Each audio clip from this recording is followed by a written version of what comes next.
Hello， 大家好，欢迎来到我们新的一期单板入门。我们到现在为止已经学会了平地上的直滑降、各种坡上的前后刃的推坡，以及把直滑降和推坡结合起来的斜滑降和落叶飘。在学习直滑降的过程中，你已经了解到怎么样把重心放在板的正中间，稳稳的滑行。而在学习推坡、斜滑降和落叶飘的过程中，你已经学会了怎么利用板的刃来控制你的速度和方向。而今天这一课就是集大成者，要把之前所有学的全部结合起来，开始学习单板入门的终极奥义——换刃了。那我们现在就开始吧。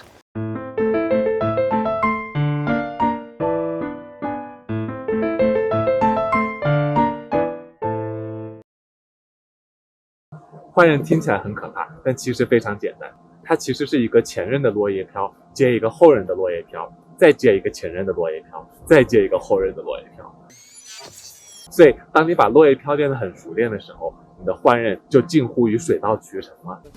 我们先来尝试一下单次的换刃。在换刃之前，先熟悉一下你的落叶飘，保证重心在前面这只腿，比如说右边的右腿，然后左边前进的时候是左腿。当前进的时候，尽量把板往山下打直。当你需要减速的时候，再用肩带的身体往山上转。当你热身完成，感觉找好之后，我们就可以开始尝试第一次的换刃了。这次呢，我们先从后刃的落叶飘开始。当你的板往山下打直的时候，和之前不同的是，你不再把肩膀往回转，面朝山下，而是肩膀继续往一个方向转，渐渐的用视线去看着山上，同时把重心从你的后脚跟压到你的前脚掌，胯也就是屁股往前挺，膝盖往下跪，脚掌发力。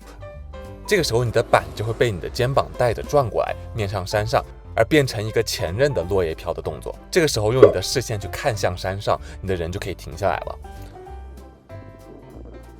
前刃换后刃是同样的道理，先温故几遍前刃的落叶飘的感觉，然后每一次落叶飘的时候，尽量把板往山下打直。当你准备好的时候，板向山下打直时候，肩膀不再往山上转，而是继续往同一个方向，也就是往山下去转。顺着肩膀的带动，你的胯也从向前顶变成往后坐，发力的地方从脚掌回到脚跟。然后当你视线往山下看的时候，你就会回到一个后刃落叶飘变成推坡的姿势，然后稳稳的停下来。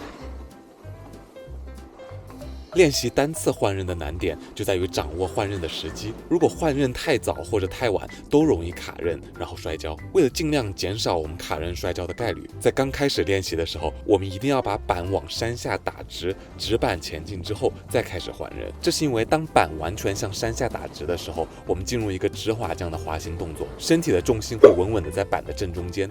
而板的方向和你前进的方向是完全一致的。这个时候，不管你的重心压在前刃还是后刃，都不会卡刃。而如果你还没有把板往山下打直，就要开始换刃的话，一旦换早或者换晚，就非常容易卡刃。多练几遍单次的前换后和后换前这样的换刃，在这个过程中，任何一些你觉得特别困难的动作，都是因为之前的技能没有练好。那我们就一起看一下第一次换刃常见的几个难点吧。如果你的直滑降不够熟练，不敢把板向山下打直再滑行，你就很难在初学的时候找准这个换刃的时机，并且非常容易过早或者过晚的换刃而卡刃摔跤。所以我们必须把直滑降，并且在直滑降的过程中，重心稳稳的在板中间的这个状态练好。甚至在初学的时候，你需要有意识的把重心放在向前的这只脚，这样才会更好的帮助你去转弯和换刃。把重心放在向前的这个脚有两个原因，第一个原因就是当板在转弯的时候，它像一艘船，当你的船尾被别住的时候，它是没有办法转过来的。所以如果你的重心不在靠前的这只脚，而是压到身后的这只脚的时候，你就很难用身体去带着板转弯。这也是为什么很多人在刚开始学习的时候，会发现换刃换到一半就换不过去的原因。而把重心有意识的压在前脚的第二个原因就是，当你的速度快的时候，人有一个本能的避险动作，就是往后靠。所以如果你不是有意识的把重心往前脚移，那你的潜意识就会让你的身体往后靠，而导致你的重心太多的压在了后脚上。如果你觉得直滑降自己的姿势没有问题，但还是害怕直滑降的时候这种加速的感觉，那大概率是因为你的推坡没有练好，当速度快了之后很难停下来，所以才会害怕速度。而当你前刃或者后刃压得非常不稳的时候，那大概是落叶飘不是特别熟练，把重心压在某一个刃上控制方向的前进还没有掌握好。如果你发现后刃换前刃比较困难，那大概率是你的前刃推坡不够熟练，不太敢让自己视线往山上看的时候背对着坡下前进。而如果你前刃转后刃特别困难，那很有可能是因为后刃推坡做得不是很好，在推坡的时候蹲不下去，不能把膝盖弯下来，吸收雪面的不平整。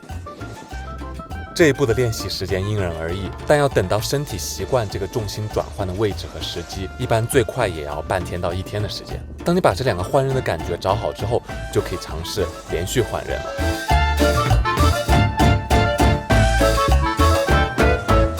连续换刃和单次换刃在理论上没有太多的不同，但是它却更加考验你对身体重心的控制。这个时候，当你完成1次换刃的时候，你不再把板放直，直到和坡成90度的夹角，而是立马再把板向反方向转，和坡的方向平行，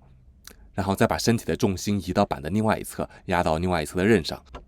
在整个过程中，为了保持最稳定的姿势，我们的肩和板始终是保持在一条直线上的，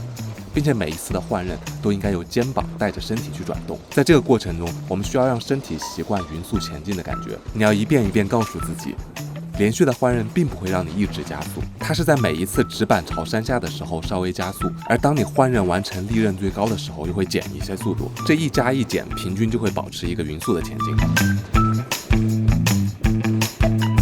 换刃很难的一点就是你的重心需要在板的后刃和前刃之间切换，而切换的这个时机需要找得非常准。我们刚开始学的时候，当你的人的重心从板的一侧换到另外一侧的时候，你的脚下的力量也要相应的控制，让你在雪上的施压从刃的一侧换到刃的另外一侧。要注意的是，你永远是要把压力压在离前进方向相反的那一条刃上。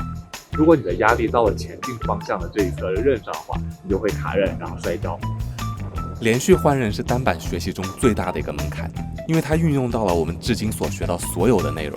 并且每一项的滑行内容都必须非常的熟练，所以大多数的小伙伴在这一步都需要练几天甚至几周的时间。所以如果发现连续换刃特别困难的小伙伴们，千万不要气馁。就像我们之前讲的那样，单板的理论知识就这么多，如果你觉得任何一个部分特别困难的时候，都有可能是你之前的某一步没有练好。把动作拆解出来，一步一步去练习，稳扎稳打，你的单板的学习和进阶就会变得非常的顺利和愉快。好了，这是换刃这一课的全部内容了。这一课的理论知识相对比较少，听起来比较简单，但是找到换刃的时机，稳稳的换刃却不是那么容易，并且需要多加练习的。到这个时候，你已经完成了单板入门的绝大多数课程。当你的换刃逐渐流畅，并且可以自由的应付各种不同的坡度和雪况，你就会慢慢的从初级滑手进阶到了中级滑手。但是别急，接下来我们还有单板入门的最后一课。在我们练好了换刃这个动作之后，下一期我们就来看一看怎么样通过重心上下的起伏，来有意识的给雪板加压和减压了，让你的整个滑行更加稳定吧。那我们下期再见。